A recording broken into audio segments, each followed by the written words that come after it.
All right, all right, all right. How's everybody doing?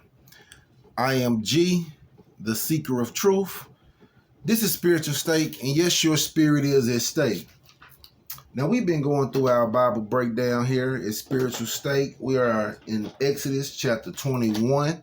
We're doing a quick overview of chapter 20, and in chapter 20, we are introduced what we to become known as our 10 Commandments, right?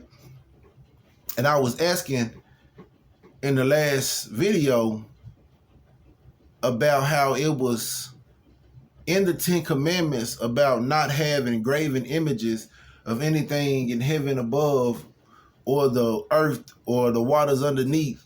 And yet and still we all have these pictures of Christ in our home. We wear these crucifixions. We have them all on our cars, all on our necks. Like I say, I showed you last time. I got one on my side. And would that put us in direct violation of the 10 Commandments, per se? To like do it without knowing, right? Doing it unknowingly is one thing, but then once you come into the knowledge of it and then continue to do it, then you are in direct violation of, not? Is this not true? I don't know. I'm just asking the question. Anyway, y'all like my new glasses? Excuse me. I like them. I can see good out of them. Anyway, not going to hold you any longer. Y'all know how we do here. We're going to go right into 21. So if you're going to fire up, go ahead and fire up. And with no further ado, let's get to it. Now these are the judgments which thou shalt set before them. If thou buy an Hebrew servant, 6 years he shall serve, and in the 7th he shall go out free for nothing.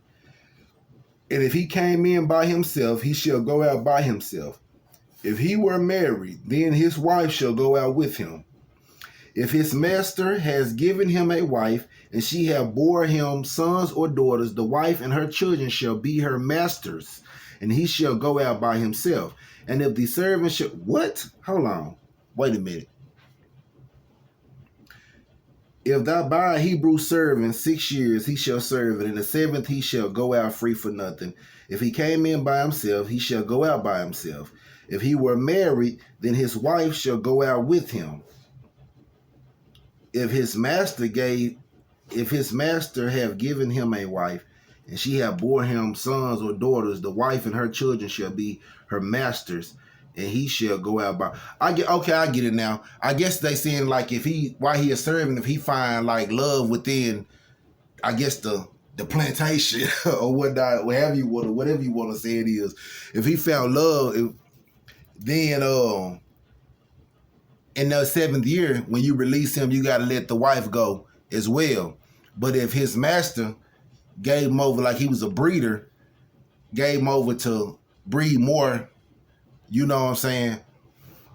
And then at that point in time, if he was to leave in that 7th year when he was to depart, then he leave, but the wife, and if she got kids, they all stay because they the master, because the master gave them to you anyway, right?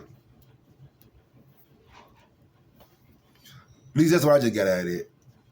5. And if the servant shall plainly say, I love my master, my wife, and my children, I will not go out free, then his master shall bring him unto the judges. He shall also bring him to the door or unto the doorpost, and his master shall bore his ear through with an awl, and he shall serve him forever. And if a man sells his daughter to be a maidservant, she shall not go out as the men servant do.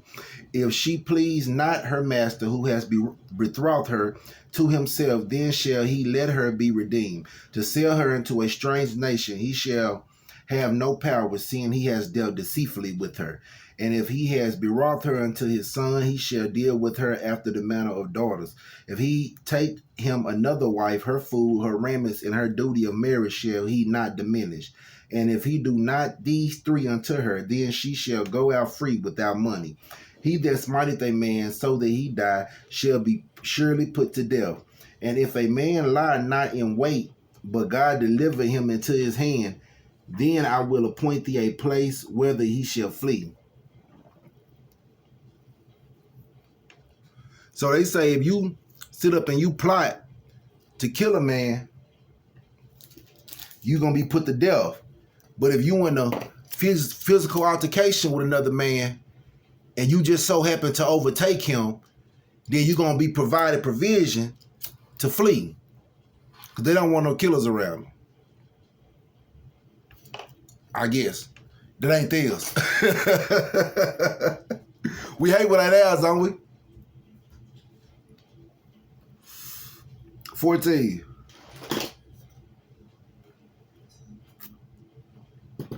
If a man come presumptuously upon his neighbor to slay him with guile, thou shalt take him from mine altar that he may die. And he that smiteth his father or his mother shall be surely put to death. And he that stealeth a man and selleth him, or if he be found in his hand, he shall surely be put to death. So, with that being said, if everybody... Matter of fact, we ain't even gonna get into that right now. Because I'm finna get on this slavery tip because I'm not understanding slavery but anyway, we're gonna get to that later. We ain't even finna go into all that right now. We're gonna stay right here where we at. 17. And he that curses his father or his mother shall surely be put to death. And if men strive together, and one smite another with a stone or with his fist, and he die not, but keepeth his bed, if he rise again and walk abroad upon his staff, then shall he that smote him be quit. Only he shall pay for the loss of his time, and shall cause him to be thoroughly healed. Now, that's saying if you boxing with a guy, and you put him on bed rest, like they say, when he come off of bed rest, you got to make sure that everything that was straight, the lost wages, the food, everything, you got to make sure that was straight because you want to lay that man up. And see, it's a similar thing that they do in prison. But see, you don't go out to bury. If they pick you out and you swole all up, lumped up and everything, you finna catch that wreck. And whoever picked you out, they're going to come in there, you going to eat a soup. They're going to make sure you straight into your face because you can't come out there buried. Because you come out there buried, they're going to ask you what happened to your face. So they keep you in the beard and they feed you in the beard and they make sure you straight until you come out, your face and everything healed up. And now, once your face and stuff healed up, you back out in population, you back free game, now ain't nothing else. You come sideways again, they're going to put you back on their rack and throw some noodles in your face. But it's the same principle that applies here. You put a man up on bed rest, he can't work. When all that time that he missing, when he come off that bed rest and come back for his retribution, you got to make sure that he's straight. You feel me? And once again, this is just what I just took from that.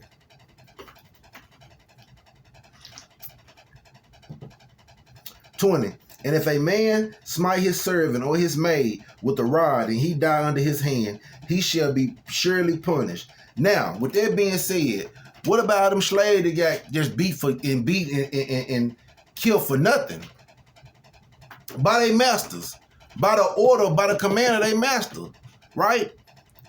The same folks that had the Bible in one hand and the whip in the other hand, going directly against Exodus 21:20, excuse me. Exodus 21:20. Say, if a man smite his servant or his maid with a rod and he die under his hand, he shall be surely punished. Right? But there was no punishment for this. Notwithstanding, if he continue a day or two, he shall not be punished, for he is his money. If men strive and hurt a woman with child, so that her fruit depart from her, and yet no mischief follow, he shall be surely punished, according as the woman's husband will lay upon him, and he shall pay as the judges determine. Now, this one don't make no sense. Say the man beat the woman up, hurt the woman, she got a child, she lose the baby. And now I get to pick your punishment and you got to pay the judges. Well, let's go ahead and get this out the way. You pay the judges first. You pay the judges first, right? Because it say at the husbands, you're going to take the husband's judgment too, right? So you go ahead on and deal with the judge first. Because after my judgment is over with. 23. And if any mischief follow, then thou shalt give life for life, eye for eye, tooth for tooth, hand for hand, foot for foot, burning for burning, wound for wound, strife for strife. And if a man smite the eye of his servant or the eye of his maid that it perish, he shall let him go free from his eyes for his eyes' sake. And if he smite out his manservant's tooth or his maidservant's tooth, he shall let him go free for his tooth's sake. If an ox gore, well, hey, y'all be real, hold on. If that's the case, they should have let Kuta go for his foot's sake.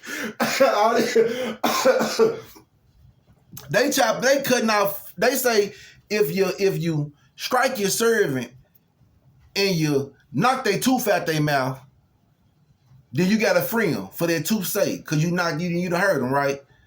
So I'm saying once again, either they lying in history, right? Or like I've been telling y'all from the beginning, this thing that we've been taught wrong, and they've been doing it the whole time. And sitting back laughing at us. Laughing.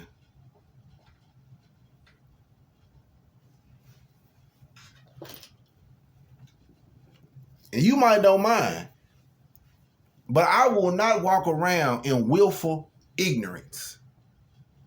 I can't just go with the flow because that's where it's going. I got to know where we going, why we going this way, who driving. Yeah, I can't just jump in your car and ride with you just because this is where everybody going. I'm not one of them. If the whole crowd running that way, I need to look in that way and see what they running from, because whatever coming might not even, it ain't got nothing to do with me. That's how innocent folks be getting hurt too. Everybody take our, scatter, take our running. No. Like cattle rushing out to the slaughter. Not I. Not us. We don't do that here at Spiritual State, do we? We dig. Yeah, we go get that fat. Yeah, that steak of the word like Paul was talking about in Corinthia. Yeah. In the city is called Corinth. And that's crazy because anyway, forget all that. Let's get back into this. 28. If an ox gore a man or a woman that they die, then the ox shall be surely stoned, and his flesh shall not be eaten, but the owner of the ox shall be quit. But if the ox were wont to push with his horn in time past, and it has been testified to his owner, and he has not kept him in, but that he has killed a man or a woman, the ox shall be stoned, his owner also shall be put to death. Now they say your ox get out, and they done told you, hey man, your ox keep getting out. Keep your ox in, your ox keep getting out. And you ain't making no provision to keep your ox in, and your ox get out and kill somebody, then they gonna come knock your ox off, and they gonna knock you off. Because we done told you about this, right? It's crazy how these stuff, like, today time, it be homeowners that sick their pets on folks. Or they'll know they having delivery packages coming to their house, and they'll have a way where they animal inside can miraculously get outside, and they'll laugh about it. I seen a clip that on a reel, and a dude was delivering a package. I think he was for Amazon, but he was delivering the package somewhere. He walking up to the house like this whole time. There is no way your door sitting open, and this man that came over your fence, came past your fence, walking up your driveway with this package, this big blue truck in front of your yard, and you don't see it. And you don't see him enough times to secure your dog and put your dog out the way, right? Because you don't want to order this package. But what you do, you act like you don't see him. Your dog shoot out. The man running, he running for life. He jump over the fence, cleared the fence. The only thing you can say was, hey, man, that was impressive. You know what I'm saying? But it's folks like that. That's what they talking about right here. And they be like, he ain't sick his dog on him. He ain't trying to make no provision. He couldn't get out. Anywho, 30. If there be laid on him a sum of money, then he shall give for the ransom of his life whatsoever is laid upon him. Whether he have gored a son or have gored a daughter, according to this judgment shall it be done unto him. If the ox shall push a manservant or a maidservant, he shall give unto their master 30 shekels of silver, and the ox shall be stoned. If a man shall open a pit, or if a man shall dig a pit and not cover it, and an ox or an ass fall therein, the owner of the pit shall make it good and give money unto the owner of them, and the dead beast shall be his. And if one man's ox hurt another's, that he die, then they shall sell the live ox and divide the money of it. And the dead ox also they shall divide. Or if it be known that the ox has used to push in time past, and his owner has not kept him in, he shall surely pay ox for ox, and the dead shall be his own. Now, that is the end of 21. We are getting the laws, we are getting the regulations, we are getting the ordinance. Like I say, in 20, we got the 10 commandments that we blatantly break every day, right? And the crazy thing is that we haven't made it there yet, but in Ecclesiastes, they said there is nothing new that is under the sun, right? There's no new thing that's under the sun. All this stuff right here, back in Exodus 21, it go on today. It go on today. In 2025. And why? Why do it go on? Because ain't nobody breaking. Nobody, I ain't gonna say nobody because that's offensive to those that's really trying, right? But there is not enough people banding together to break this thing. It got a stronghold. It's been had a stronghold on the country for forever. To the point that where 70, forget 70, 45, 50-year-old people still and been in religion, indoctrinated in the word their whole life, and they still have not, first and foremost, read this whole book. Like, I don't get that. How can you be involved in something and not want to know nothing about it other than what somebody else tell you? That is crazy to me. I don't understand the thought process. It's the smallest way of thinking to just accept it and go. But we don't do that here, right? We are here in Spiritual State. We are family, first and foremost. We are trying to get the truth. And it doesn't have to be the truth that I want it to be, as long as it is the truth, right? Because I'm not saying that you're wrong, and I'm not saying that I'm right. But I'm saying if you get together with your mind and I get together with my mind, we can figure this thing out. You don't like the way I talk, I don't like the way you look. But I respect your mind. Let's grow together. Let's break these things, and we know they don't make sense. As a grown person, I'm saying I almost went there. You know they don't make sense. But you know what do make sense? I'm G. The Seeker of Truth. This here is Spiritual State. And until next time, y'all stay elevated.